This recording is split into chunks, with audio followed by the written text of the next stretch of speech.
Hello, this is Ian Beckles, and you're listening to Cigar City Radio. Cigar City Radio is sponsored by No Clubs and StateMedia.com. Find out about upcoming concerts in Tampa Bay by visiting StateMedia.com and tagging No Clubs on Facebook, Instagram, or Twitter. Use the hashtag #WeAreConcerts. So let's take a look at what No Clubs has coming up for you. On Sunday, May 13th, Haley Kiyoko bringing the Expectations Tour to Janice Live along with Ali X. And then a couple shows at the Ritz coming up for those who live on this side of the bridge. We got Theory of a Dead Man, Tuesday, May 22nd at the Ritz. Chon, Saturday, June 2nd at the Ritz. And then we got, I think it's pronounced Laney, but you know that band, Jason. Capital L, capital A, capital N, capital Y. Lonnie? Yeah, I think it's Laney for sure. But that show is almost sold out. So if you want to go see that one, get those tickets now because that's moving quick. So that is happening June 11th at the Ritz. But a lot of great shows coming at you from No Clubs this summer. Reckless Eric, Sunday, June 10th at the Crowbar. Royal Blood, Tuesday, June 12th at Janice Live. An acoustic evening with Andrew McMahon in the Wilderness, Thursday, June 14th at the Ritz. Friday, June 22nd, we got the Black Dahlia Murder with a bunch of kick-ass metal bands at Janice Live. That's an early show, 5:30 p.m. doors, so be there for that one. And then Thursday, July 26th, Janelle Monáe is on the Dirty Computer Tour, and that's happening at Janice Live as well. And just announced, Friday, August 10th, American Football is coming to the Orpheum. So they're doing just a very select number of shows, and Tampa's one of the cities that they're coming to. So that's really cool that they'll be at the Orpheum Friday, August 10th. So be on the lookout for all that, for all the info that you need on those shows, where to get tickets, when they start, who else is playing, everything you need to know. Head to statemedia.com.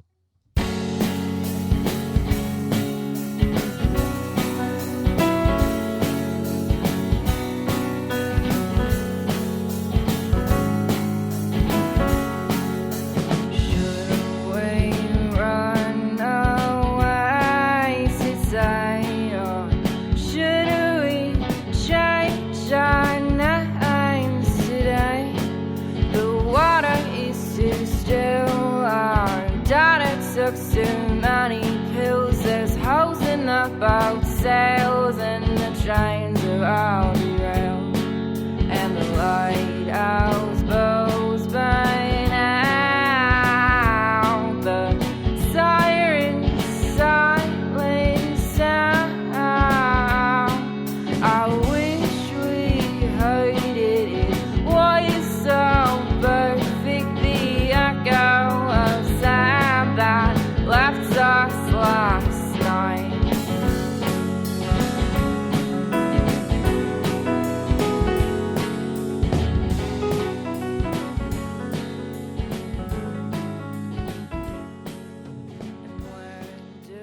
Welcome to Cigar City Radio, episode number 75.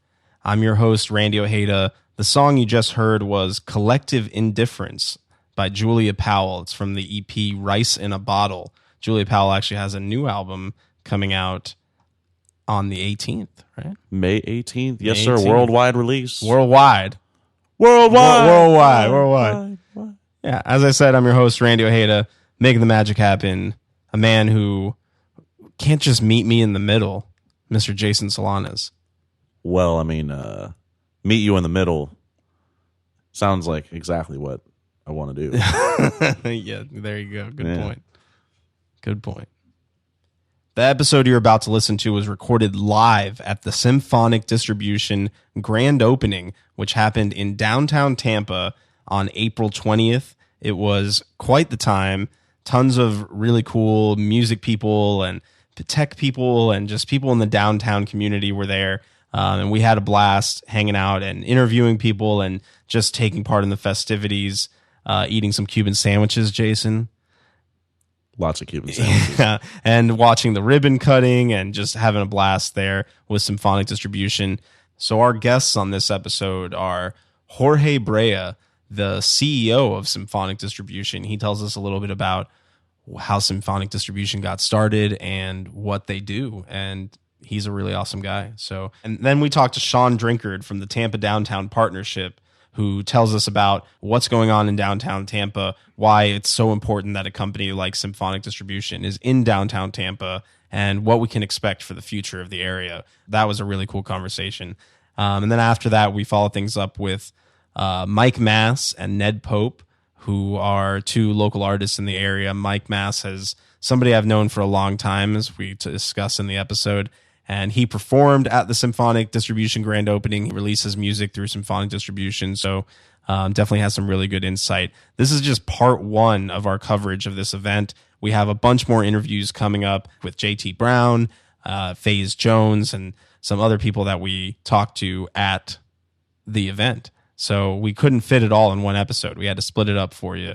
So here's part one of our coverage of the Symphonic Distribution grand opening. Here it is, episode 75.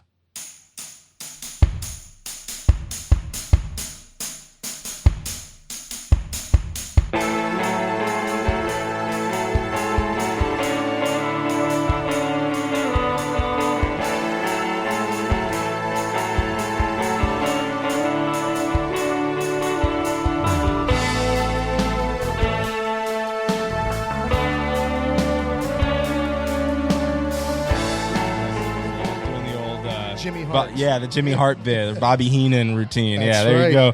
Mr. Jorge Brea. Yeah, thanks for having me, and thank you guys for coming out. These guys do great work, so it's a pleasure and an honor to be here with you. No, thank you for having us. Like we're having a blast. Jason's already on his third or fourth Cuban sandwich. That's right why he's second. So quiet. Okay, he's Yeah.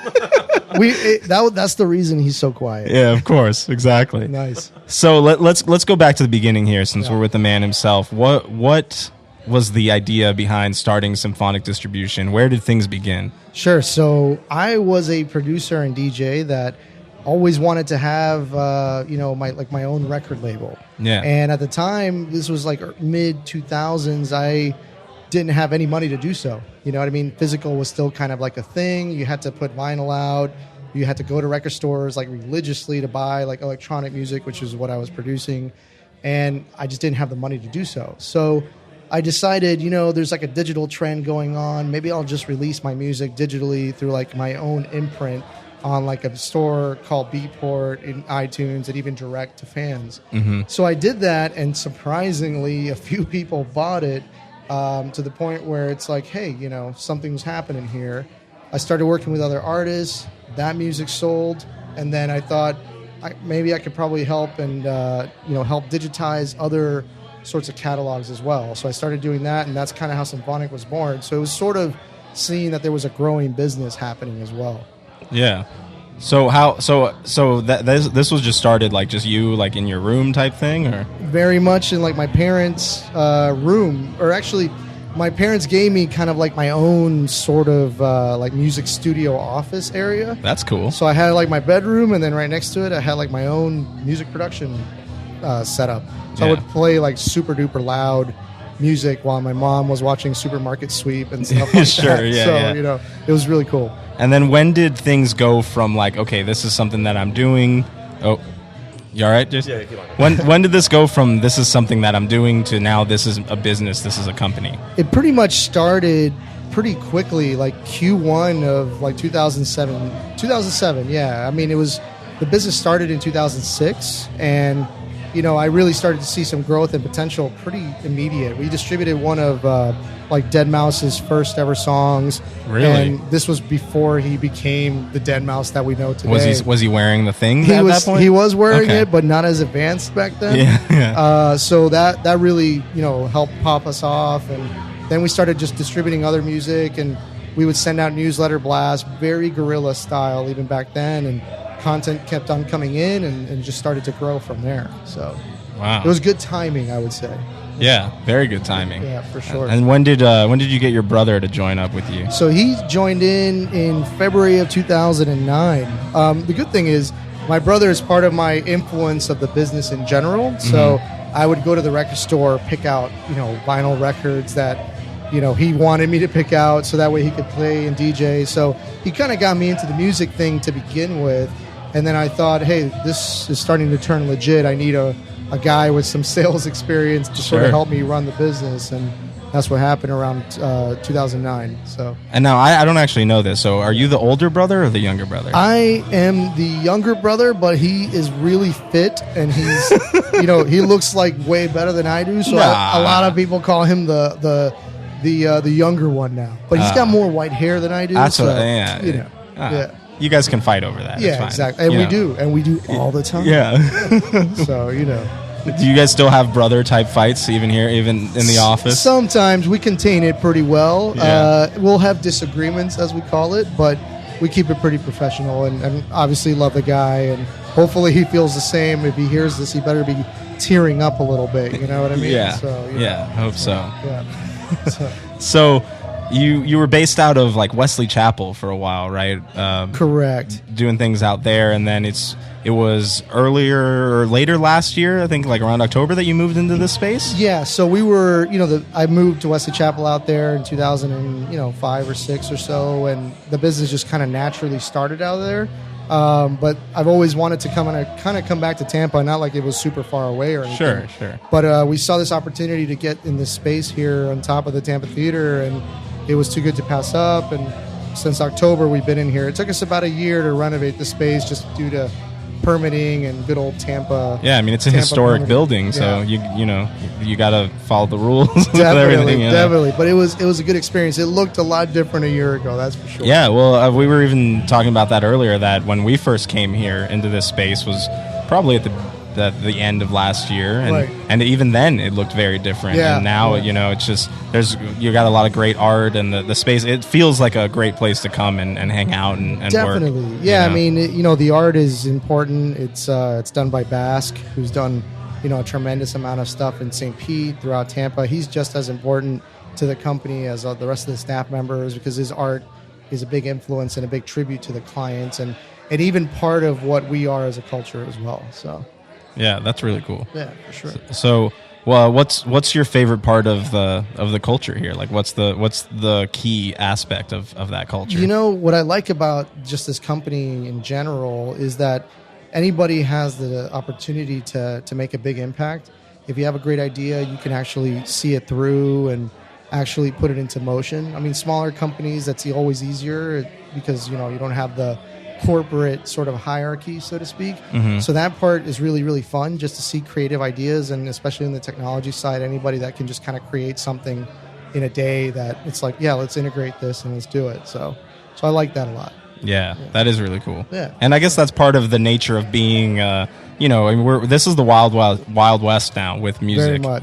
Like there's not a lot of rules. I mean, there are rules, but things are being broken every day, and we're trying to figure out, both Symphonic Distribution and us at Cigar City Management, like how to navigate the new world of music and the new age of streaming and distribution and everything. Yeah, so. There's a lot of disruption that's going on, and a lot of, obviously we have to face a lot of competitors that are much bigger than us, but we want to be those kids, so to speak, that are really focused on trying to blow up independence and not act that we're not independent. So, there's a lot of other major distributors that are sort of faux indies, so to speak, and we're really proud that we actually are independent and working and serving independence. That's like a big, important thing for us. So. Yeah.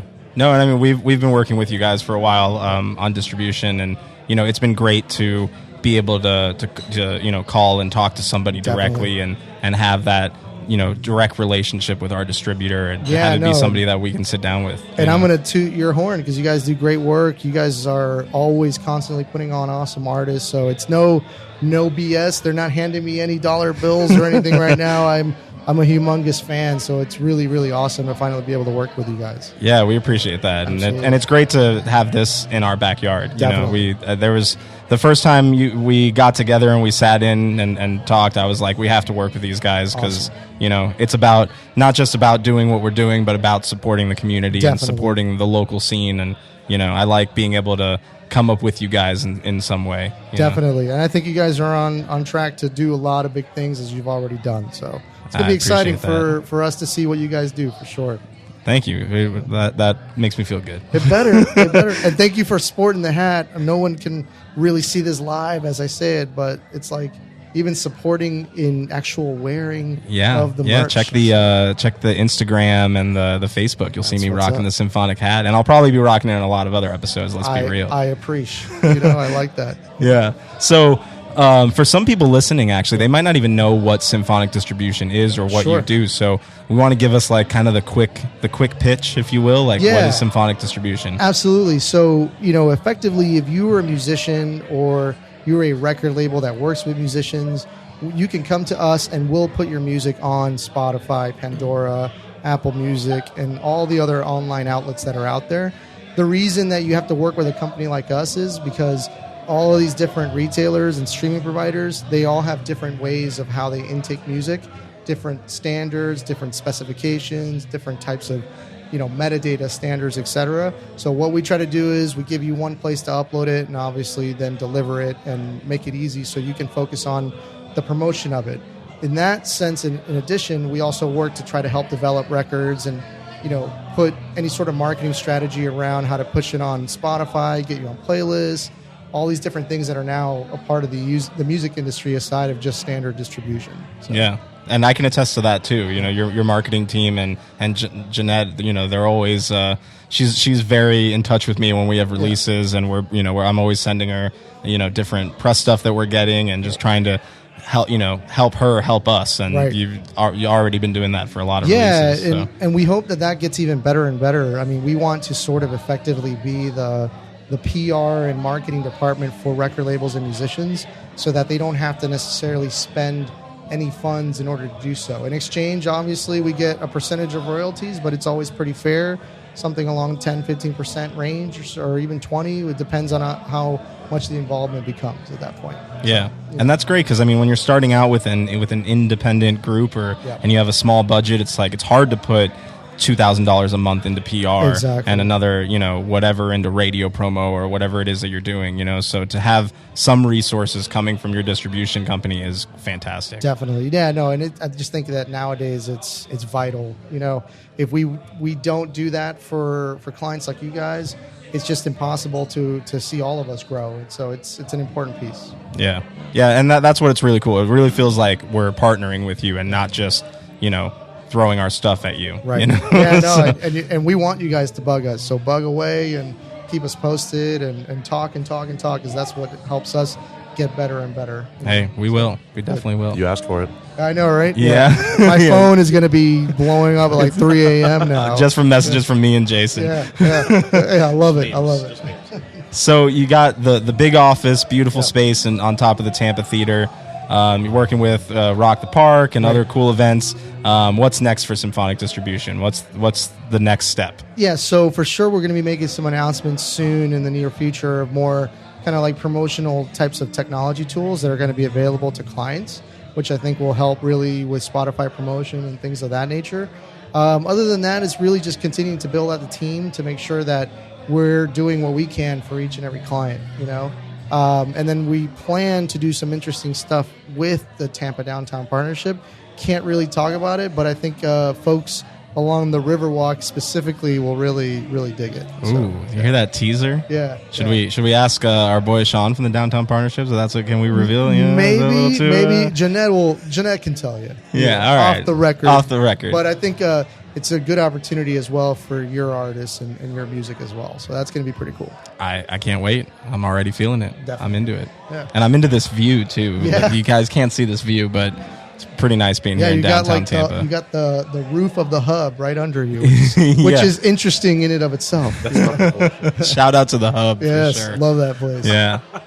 Right on. Well, any final thoughts for the Cigar City Radio listeners? Honestly, thank you guys for supporting Cigar City. Thanks Cigar City for even being here and supporting Symphonic. It's a true honor to be able to work with you guys, and just keep on trucking and look forward to hearing more from you guys.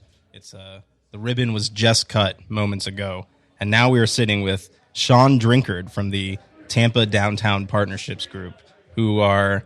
Why don't you go into it and just tell me a little bit about what the Tampa Downtown Partnerships does? Sure. So welcome to downtown. Thank you. And I'm happy to be here. Yeah, and welcome, Symphonic down here as well. The Tampa Downtown Partnership, we're a special service district. So everything that happens in downtown, we touch it in various capacities. Downtown's the heart of the city, so we're here to add an extra level of service to what's happening downtown. Myself specifically, and how we got involved with Symphonic is through Rock the Park at Curtis Hickson. Love Rock the Park. Yeah, it's really become a staple of downtown, staple for Tampa, and the local music talent here. It's been a great showcase. It's been something that started in 2010. So we're 8 years in on a monthly free concert in Curtis Hickson Park. And when Symphonic came to downtown, moved their location here, they quickly joined as a sponsor and a partner in what Rock the Park is all about, which is really like the perfect scenario that we have the downtown businesses supporting great community efforts such as Rock the Park. So great to see them here. All of the employees that are here and experiencing downtown, everything downtown has to offer. And then once a month on the first Thursday, come out to Curtis Hickson and see the concert. Yeah, for sure. And it's great that you mentioned that all that downtown has to offer because, I was born and raised here in Tampa, and then I went to law school in Chicago. So I was in Chicago for about 4 or 5 years and really got into like living kind of an urban downtown lifestyle, right? And then I moved back here to Tampa and realized like, wow, like downtown Tampa is actually really cool. Yeah. Like there's a lot of stuff that's happening down here. And, like you talked about the events like Rock the Park and festivals like Gasparilla Music Festival and, just Curtis Hickson in general, in addition to all the like amazing buildings that are springing up here in downtown. Yeah. It's a really different place than it was, 5 years ago even. Yeah. No, it's, this is the perfect marriage of everything coming into downtown. And to have a company like Symphonic right here in the building is Tampa Theater. You take something on the entertainment level of 100 years old, and then what they're doing today. It's it's really interesting to see that dynamic happen, and things like that are happening all over downtown. So every block, there's amazing things like this going on, and for us to understand what's happening and who's involved and tying all that in together is really pretty exciting. Yeah, that is. And it is a cool thing to think about because, the Tampa Theater, you're right, is a historic building, and Symphonic is doing something that's very much on the cutting edge of music distribution and music technology, right? Which is, who would have thought, yeah. 100 years ago that this building would have something like that going on in there? Yeah, people came here 100 years ago because it was one of the first buildings that had air conditioning. Wow. So. Well, thank God for that. And that's the last thing we're thinking about today, I'm sure. So, yeah, exactly. Yeah. Exactly. So what are some other cool initiatives and things going on right now in the Tampa downtown? So I think right now one of the most interesting things coming up is the new park opening across the river. Julian B. Lane Park. So it's just it's across the river north of University of Tampa. That's a large waterfront park that has been around for some time, but the city has invested $30 million in redeveloping that waterfront park. And that opens on May 12th. That's coming up soon. It's very soon, and we're working closely with the city and the mayor's office to have a really big celebration over there. Riverfront Rocks is going to be the weekend with 2 days of entertainment over there at that park. And that really takes what we think of as downtown and crossing the river and going to the other side. As we're growing out and the city's center is becoming bigger and bigger and connecting into Seminole Heights and Tampa Heights and all these surrounding neighborhoods, downtown is growing. And that's going to be a big game changer for people to think about. Downtown is now on the other side of the river, too. Yeah. So come May 12th, people will be pretty surprised as to what's happening across the river. That's really cool. And you said there's going to be a show there, too, though. Right. There will be live music entertainment happening starting from noon on Saturday all the way through Saturday with a really large fireworks show in the evening, going into a full day on Sunday, ending with the Florida Orchestra and fireworks again on Sunday. That sounds like a blast. It'll be great. And that is it's a large park. It's around 23 acres. Wow. So it's 3 or 4 times the size of Curtis Hickson Park. Wow. Well, that's an awesome addition to downtown. And, it is. And that's what we need is just more places to walk around and walk your dog and be with your family and hang out in downtown. Yeah. We have such beautiful scenery and, the river's right there. Yeah, we might as well take advantage of it. Yep. Give downtown all the commerce. That's right. Very cool. Yeah, there's a lot of fun stuff happening in downtown. Yep. So what else can you tell us about things coming for musicians or bands in the downtown area? I know we have a couple venues here, but is there any more of a push to kind of bring some more music into the area? I think the local talent scene can continue to grow, not only just in what we know of downtown today, but the Tampa Heights and Armature Works and the North Franklin area and the restaurants and other venues that are opening on North Franklin and over there, I think is a great new addition. And I think we're going to see a lot of new things continue to spur on the north end of downtown. Water Street and everything that we're seeing happen on the south side of downtown near the arena. A lot of interesting stuff happening over there. But in the foreseeable future, a lot of stuff happening on the north end around Armature Works. I think there's a lot of great new things we can see there. A lot of new public spaces where we could see other concerts pop up and naturally grow and be a good community asset. That's great, and that's great to hear that there's such a focus too, just on developing sort of these communities that are already developing themselves, rather than trying to plant something in there or something. These things are just kind of popping up organically. Yep. So people are just excited to live here, I guess. They are. It's a great place. What would you say is your favorite part about living in Tampa? My favorite thing, the most surprising thing that I always say is when I get on the water downtown and I see what downtown looks like from the water. Yeah. I still don't think enough of the general public gets to see that. And when you can be on the water and go up to Hillsborough and turn around and see the city we live in, that's really, really impressive. And back to the Julian B. Lane Park opening on the 12th, that's a different perspective. Mm-hmm. When you go over there, you will see downtown in a whole different perspective. And that's the cool thing, I think, that we start to realize is there's so many assets to downtown in ways that we don't think about it today. So that's going to continue to grow. Yeah, that is awesome. Yeah. And I'm going to actually, my favorite thing is I'm going to come at you from the other direction. The other perspective is, we go to Disney World a lot, and driving back home on I-4, late at night, and you see the downtown skyline off in the distance, and you're like, it's a really beautiful downtown. People don't give Tampa enough credit for its scenic views. It is, and that's not stopping anytime soon. Yeah. That skyline's going to change quickly over the years. Oh, anything you can tease us out there? Anything? Well, I think just most recently on the front page today, a new project on the south end of the river. It's a mixed use project with I think there's a combination of residential and office and hotel. But it'll be the largest or tallest tower on the west coast of Florida. Oh yeah, I saw that. Right? Right. Oh, that looks really impressive. Yeah, so I mean that's it's a very iconic building for downtown, and it says something about what downtown has to offer. Awesome. Yeah. It's so cool. Well, thank you so much for sitting down and joining us today. And, we'll let you get back to the fun here. There's, all right. Drinks to be had and Cuban sandwiches to be eaten. Sounds good. So I want to get back to that too. So. All right. Great. Well, thank you. Great talking with you, Sean. You Thanks too. a lot for stopping by. Thank you.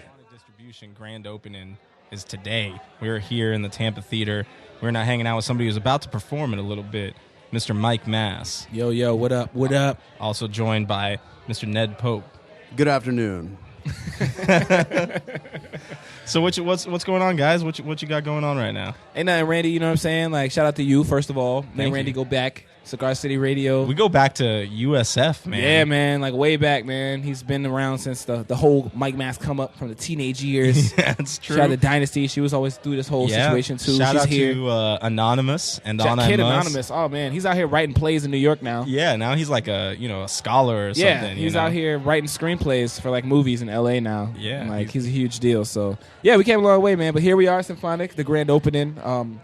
I obviously most of my music, all the music I have released recently has been through Symphonic, and we have a really really tight relationship with Symphonic. I was previously affiliated with the Young Parisians, and that whole situation was put together with Symphonic as a partnership, and I'm still proud of how we were able to give artists in Tampa access to, releasing major releases like that, through Young Parisians, through Symphonic Distribution.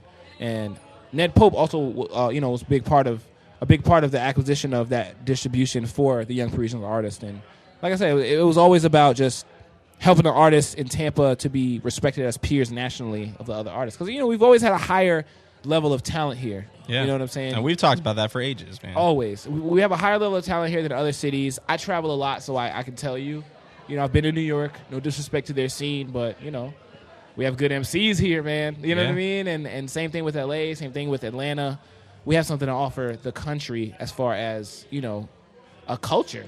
Yeah. I think what's amazing about Tampa is just how unique and different everything is. Like there's not like a Tampa sound, you know, like Right. especially in hip hop, you know, like Right. there's so many people doing different things. Like you got like Scumbag World out there doing their thing, and Shout out to Skitty you know, up there yeah. in New York. Word Yeah, up. man. We're spreading. Yeah, exactly. We're spreading out, you know. They got a lot of different stuff going on. Pablo Vasquez holding videos down. Hell yeah. He's really making an imprint on the video scene, like nationally, and just a kid from Tampa, just like anybody else, you know. And like same thing again with Dynasty, like how hard she worked. Like we all saw and witnessed how hard she worked in Sandman to get to the level she's at, where she's doing European tours. You know what I mean? And like working with major label producers and things like that. So And so y'all mentioned it too. It's true that there's not a definitive Tampa sound, but I think that there is a definitive profile of Tampa Bay as a region for artists and musicians. And it's this concept of just like overarching humility. Everybody's willing to put in the work. Everybody's willing to respect other artists, and everybody's willing to understand that they have to grow and that they have to put that time in and make that investment. And so that's one of the things that's made a huge impression on me ever since I've known Mike, started working with YPs, our band New Mutiny. You know, every time we play a show, we get a little better. We broaden our audience a little bit more. We attract some more artists to work with. And so I think that the community is just so welcoming, but Symphonic plays an important role here because we're all starting to see that kind of melding of technology and arts in terms of the dissemination of it and the distribution of it, obviously. And the fact that they not only have had the success that they've had, but been able to come down here and be above Tampa Theater, this iconic, recognizable place, right? That literally has the sign of Tampa on it outside. This is Tampa. You know, that's a big deal, and that's not only a big deal for Symphonic as a company and for the arts community, but it's a big deal for Tampa as a city, for the region, for our downtown area, that now there is representation of a music tech company that's making moves globally here. It's great to see, man. Great to be a part of. Yeah, it really is. No, and that's a really good thing that you say too. I think that like that kind of Tampa culture, I think that's just kind of based in, you know, we're not a New York, we're not a Chicago, we're not an LA, we're not a major city. And even our sports teams, like we always got a chip on our shoulder, like we're the underdogs. Right. You know, so I feel like that makes everybody in Tampa work a little bit harder because, you know, we don't have the safety net of a major city, you know. that is hugely true. Yes. Hugely true. And I think that adds to the genuine nature of the music that comes from the city. Because a lot of these artists are making music without the assumption that they're going to one day blow up. They're really just doing it for passion and fun. And the best music comes from that. And, you know, obviously, you know me, I'm going to address the negative and positive sides of everything. We're not going to sit here and act like everything is all good. What's the deal? What's so bad? It's like you have these artists that feel like they could pay their way to notoriety. Yeah. Because there are so many services out there that allow them to do so, to gain visibility through payment. Visibility. Yeah. That's something that's fair. That's fairness. That's fair. If you pay for visibility and people see you, that's fair. But I think one of the problems that we're still in the process of trying to fix here in Tampa is balancing out the inclusion of all of the genres of music that exist in Tampa. For example, Seminole Heights, right? Mm-hmm. Great area, great, forward-moving, forward-thinking community that for some reason has still yet to include hip-hop in its culture. And, this is 2018. Yeah. And, somebody who's 40 now, 50 now, was a hip-hop fan when they were in their 20s. You know what I mean? Yeah, everybody grew up listening to Biggie and Pac and all that stuff. Right. It's not the same as it was in, like, the early 90s where the people you had to throw parties for corporate-wise, the music they were a fan of wasn't anything close to that. And now that we have that ability to relate to these people, these older crowds, with the music that we have, the hip-hop music that we have, we need to stop acting like it's still taboo for hip-hop to be in certain places. And that's always been my goal, is to remove that taboo of like, yo, you can have a rapper here. It's okay. It's just another form of art and expression. And so we successfully did that with Wine and Rhyme. You know what I mean? Yeah, I was going to ask you about that. Wine and Rhyme's been a hugely successful event. Yeah, I want to give a huge shout out to the Young Parisians. I previously was a member. We had a falling out because of some business disagreements.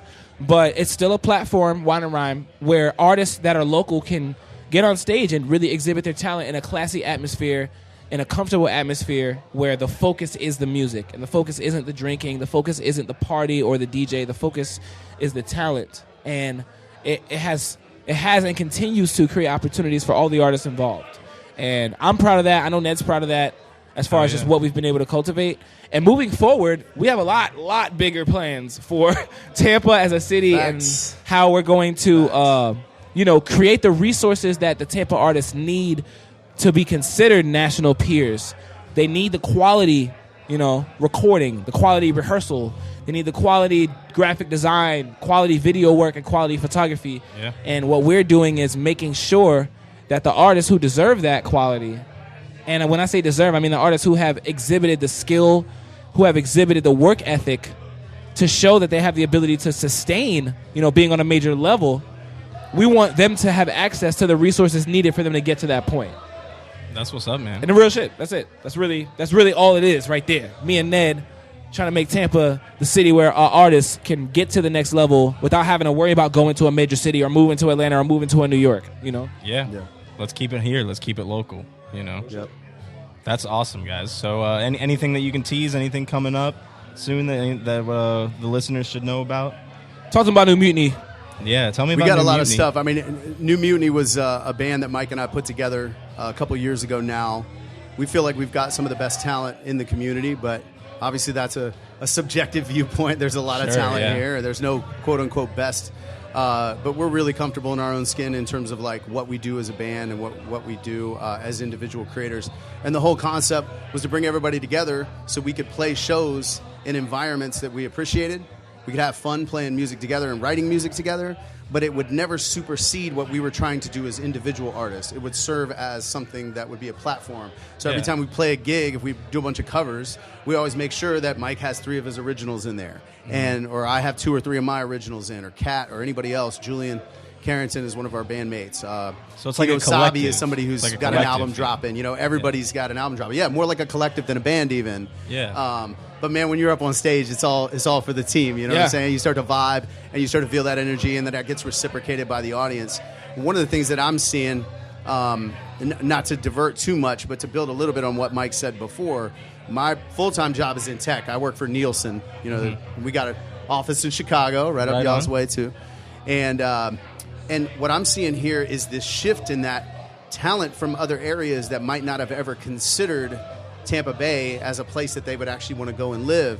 They're getting exposed to this community, and more importantly, they're getting exposed to the biggest treasure that this community has. I know everybody talks about the water. Right. It's not the water, dude. No. It's the people here. Yeah. It's the people. I grew up on the beach. I grew up in St. Augustine Beach. I can go back to the water anytime I want. This is where I choose to be, build my career, make music, raise a family. And it's because the people here just have that vibe, that togetherness, that that bond of this community. And so when my tech friends from other places who think Silicon Valley or New York City are the greatest places in the world, and they spend 2-3 offices, 2-3 days at our Nielsen office, or they come down here to downtown or Tampa Bay Wave or the Synapse Summit over at Amalie, they're like, I'm going to stay an extra week. Yeah. Like, I don't want to leave. Like your boy Marcus Cobb from Jamber up in Chicago. We're trying hard to get him to open an office down here. He's just one example of somebody who got exposed to this community, met some folks, and just said, man, this is the place to be. The music and culture is vital to that. It can't just be there's a bunch of jobs there, right? Right. Because the next phase of the job market globally is not, I'm going to go to where the opportunities are, because the opportunities are remote. Yeah, the opportunities Make are $120, $150 a year as Yeah, a level 3 Java or PHP programmer. Live in whatever city you want, as long as you submit your code by 1 a.m. Eastern time or whatever it is. Right? So people are going to go to where they want to be, and I think the arts and culture and really just the togetherness of this community is very attractive to that type of individual. Yeah, people want that quality of life. Like, that's Right. what it is. Yep. That's awesome, guys. I definitely want to sit down with both of you again sometime where we can really, hammer it out and talk about some stuff going on in the scene, because, For sure. I know both of you have your fingers right on the pulse. So We got to make some moves, man. And